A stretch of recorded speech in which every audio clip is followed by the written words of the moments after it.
Shalom saudara, selamat pagi.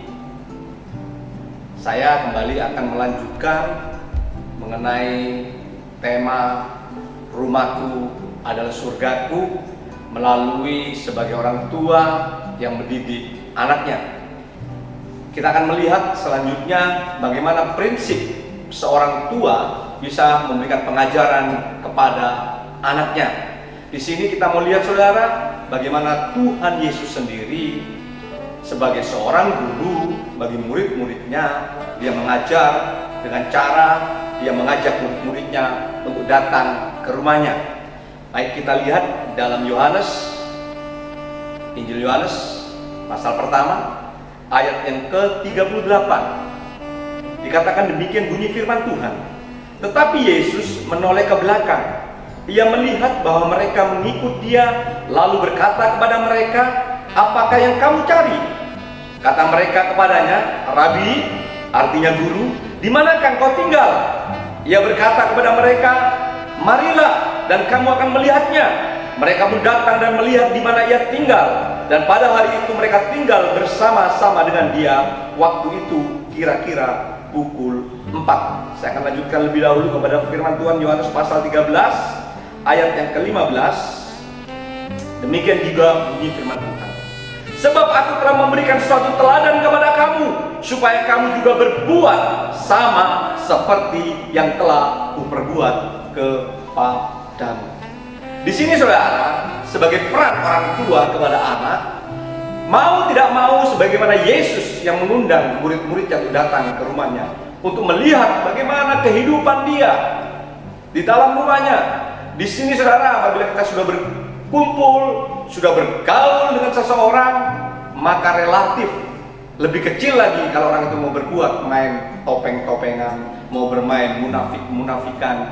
Tidak ada lagi tempat saudara, karena murid-murid ada tinggal bersama Kristus, melihat bagaimana Kristus hidup, melihat bagaimana Kristus menghadapi persoalan-persoalan kehidupan ini. Karena kita tahu dia sebagai 100% manusia, dia juga mempunyai 100% sebagai Tuhan. Di dalam kemanusiaannya, dia mempunyai permasalahan kehidupan. Dan bagaimana dia memperlakukan, menghadapi, menyikapi, cara berpikir, cara bertutur kata, itu dilihat oleh para murid-muridnya. Sebagaimana kehidupan kita sebagai orang tua, kita pun akan dilihat oleh anak, akan diperhatikan oleh anak, dan anak pun sebagai seorang yang mempunyai gambaran ilahi dalam hidupnya. Karena kita diciptakan sesuai dengan gambaran ilahi saudara, kita bisa menilai baik dan buruk. Kita bisa memberikan suatu penghakiman, baik itu anak kita kepada orang tua. Oleh karena itu, dikala Yesus mengajak kepada murid-muridnya, "Mari dan lihatlah," dan mereka tinggal hidup bersama-sama dengan dia. Dari sini kehidupan ini pun ada dalam rumah tangga saudara, di mana kita diajak oleh Tuhan untuk memberikan contoh teladan bagi anak-anak kita. Teladan apakah dalam kehidupan kita sehari-hari yang dilihat oleh anak kita? Itulah yang akan menjadi suatu contoh bagi anak kita. Karena kita tahu saudara, pendidikan sekali lagi yang saya katakan yang sangat basic, yang sangat mendasar adalah pendidikan bukan dimulai dari sekolah formal yang ada, baik itu PAUD, baik itu TK, baik itu SD, baik itu SMP, dan sampai ke perguruan tinggi. Bukan itu yang menjadi dasar sebagai juga peletakan iman yang pertama. Bukan di guru sekolah minggu, bukan di gereja. Yang ada adalah di rumah. Nah, untuk itu saudara, kita sebagai orang tua, baiklah kita memberikan teladan. Karena bagaimana cara kita berpikir, bagaimana cara kita memperlakukan pembantu rumah tangga kita, bagaimana kita memperlakukan kedua orang tua kita yang menjadi nenek dari anak kita, itu pun akan diperhatikan dan akan dilihat oleh anak kita. Teladan-teladan yang demikian ini harus kita ada dalam hidup kita. Anak kita tahu saat pagi kita lakukan apa? Berdoa, baca firman, atau langsung kita melakukan pekerjaan-pekerjaan rutinitas kita, baik itu berbisnis atau berdagang. Itu tidak salah saudara. Tapi ambillah waktu saat teduh, menjadikan contoh bagi anak kita. Di rumah kita yang kita kumpulkan, yang kita beli, Adakah barang-barang itu barang-barang yang berguna, yang bersifat untuk kebaikan-kebaikan kita? Ataukah barang-barang itu barang-barang yang seharusnya tidak harus kita beli? Berapa banyak buku-buku yang saudara miliki untuk saudara merupakan tanda kehausan saudara untuk mengerti, mengenal firman Tuhan? Itu mau dilihat oleh anak saudara. Cara bagaimana kita hidup, itulah yang dilihat oleh anak kita. Dan kita tidak bisa bermain-main dalam hal ini, saudara. Akhirnya kalau kita tidak melakukan apa yang kita ajarkan, apa yang kita nasihatkan kepada anak kita, maka firman Tuhan katakan, ibarat kita ini orang tua adalah garam yang tidak ada asinnya. Memang mungkin anak kita akan ketakutan dengan anak mendengar seolah-olah kepada kita, tapi dalam hatinya tidak ada rasa penghormatan, tidak ada rasa ingin mencontoh. Sebetulnya yang Yesus lakukan adalah supaya murid-muridnya mencontoh kehidupan dia, karena dia telah meninggalkan teladan. Saya belajar untuk mendidik anak saya dalam hal beribadah sekolah minggu.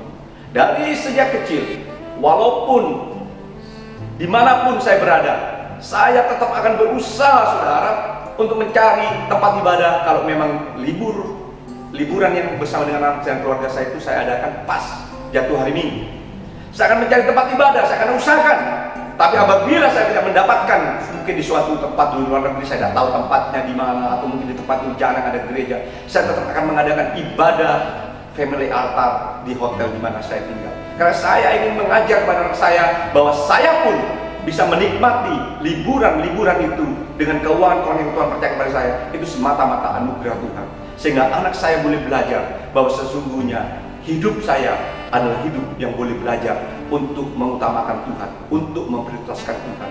Dan perkara-perkara yang demikian ini, saudara, sehingga membuat bagi anak-anak saya tidak kesulitan apabila setiap hari Minggu jam ibadah dia untuk pergi ke gereja. Tidak perlu dia dibangunkan, tidak perlu dia digertak-gertak untuk bangun. Dia punya kedisiplinan dari kecil untuk bangun dan untuk beribadah. Ini adalah keteladanan dan kita mau belajar, saudara. Adakah kita yang dijadikan teladan oleh Tuhan? Itu sudah menjadikan kita turunkan, kita berikan kepada anak kita.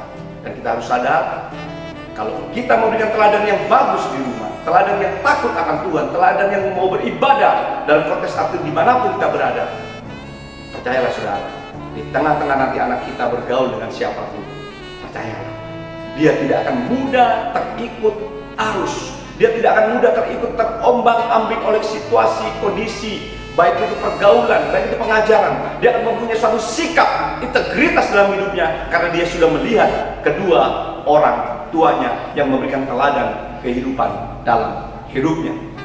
Dan yang kedua, saudara, anak-anak kita pun bisa melihat bagaimana cara kita memakai keuangan kita.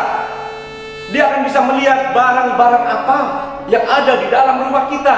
Dia bisa menilai apakah orang tuanya ini adalah membelanjakan berkat-berkat yang dipercaya dengan Tuhan untuk sesuatu yang tidak ada gunanya, yang hanya bersifat keinginan, yang hanya bersifat sesuatu yang menyenangkan keinginan hatinya, keinginan matanya untuk kangkuan hidup.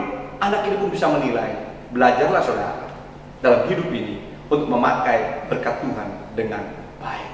Karena melalui manajemen keuangan dalam keluarga kita, anak kita pun akan menikmati juga di saat-saat kalau memang dia membutuhkan bantuan keuangan dari orang tuanya. Sehingga tidak terlalu kita menggampangkan, meringankan, seolah-olah hidup ini ada begitu banyak, mau beli barang, uangnya nggak ada. Dia pikir, ambil kredit aja, kan penghasilan saya udah sekian bulan ini, bulan depan sekian, bulan ini sekian, saya ambil kredit aja. Masalahnya boleh-boleh aja saudara mengambil kredit, saya tidak melarang hal itu, tapi harus Anda memperhitungkan dengan benar manajemen keuangan ini. Karena saudara, kalau Anda salah mengatur ini, anak saudara pun akan melihat itu, dan pun dia akan meringankan apa artinya tanggung jawab di dalam Anda mengambil sebuah kewajiban, yaitu misalnya sebuah kredit. Di sini belajar, saudara, untuk berhati-hati, karena kehidupan kita adalah kehidupan yang senantiasa direkam oleh anak kita. Yang senantiasa kehidupan kita itu dinilai oleh anak kita, perlakuan kita terhadap istri kita, maka dia pun akan mencontoh. Apabila seorang suami mungkin seringnya berkata kasar, atau seorang istri yang sebaliknya berkata demikian, atau seorang suami yang bermain fisik dengan istrinya, maka hal ini saudara akan dibawa dalam rekaman bawah anak sadar kita. Apalagi dia masih kecil, dia hanya bisa merekam, dia hanya bisa merespon dengan apa yang saudara perlakukan itu. Mari kita mau belajar saudara, sebagaimana Kristus yang berkata kepada murid-muridnya yang menoleh ke belakang, dan dia katakan, mari dan lihatlah. Dan hal ini pun saudara, mengenai keteladanan seorang tua, itu tidak hanya diajarkan oleh firman Tuhan. Kehidupan sekuler pun, khususnya sekali lagi yang saya tahu mengenai pengajaran filosofi daripada orang Jawa, ada sebuah kata-kata yang begitu saya lihat mengandung kebenaran secara umum, yang itu pun sudah ada di dalam Alkitab, yang dikatakan bahwa inarso sum tulodo. Itu adalah sesuatu adalah di depan sebagai orang tua, sebagai pemimpin, khususnya pemimpin keluarga, yaitu suami dalam hal ini menjadi teladan bagi keluarganya, khususnya bagi anak-anaknya. Kepada siapakah lagi anak kita bisa mempunyai teladan? Apabila ada memberi teladan yang baik kepada anak saudara, maka dia pun, anak kita saudara, dididik secara tidak langsung untuk bisa mengerti siapakah untuk mengenal Bapa itu. Ada begitu banyak kesulitan psikologis, hambatan psikologis yang terjadi dikala dia melihat ayahnya setiap hari marah-marah. Dia berpikir juga bahwa Bapa yang di surga adalah pemarah. Di sini harus belajar saudara, bahwa apa yang Anda lakukan itu sangat berkorelasi dengan kehidupan iman anak kita. Jangan hancurkan anak kita dengan kehidupan kita. Berikan dia teladan yang baik, sehingga dia boleh sadar, dia boleh mengerti bahwa dia dididik di dalam takut akan Tuhan. Dan Anda harus tahu saudara, tanggung jawab kita untuk memimpin anak kita kepada Tuhan. Walaupun itu anugerah dari Tuhan, tapi kita tanggung jawab kita untuk membawa anak kita mengenal kepada Yesus Kristus, Tuhan dan Juru Selamat. Itu yang bisa saya sampaikan saat ini saudara. Saya mau berdoa untuk apa yang saya sampaikan. Bila kiranya yang singkat ini, Roh Kudus boleh menjabarkan lebih luas lagi di dalam kehausan kelaparan kita akan firman Tuhan. Mari kita berdoa. Allah Bapa kami di dalam surga, kami ucap syukur hamba-Mu telah sampaikan Bapa apa yang menjadi kebenaran firman-Mu. Ajar setiap orang tua yang ada, khususnya yang ada di Gereja Bethel Indonesia Situbondo ini, khususnya kepala keluarga, kiranya Kau memberkati mereka, memberikan mereka suatu kehidupan iman yang benar, sehingga mereka boleh menjadi contoh bagi anak-anaknya. Sedemikian juga dengan anak-anak mereka dan istri mereka boleh melihat contoh kehidupan seorang pemimpin rumah tangga yang takut akan Tuhan, sehingga mereka menjadi teladan bagi keluarga dan anak-anak mereka. Kiranya Kau yang memberkati Bapa apa yang telah hamba-Mu sampaikan saat pagi ini. Di dalam nama Tuhan Yesus Kristus hamba-Mu berdoa.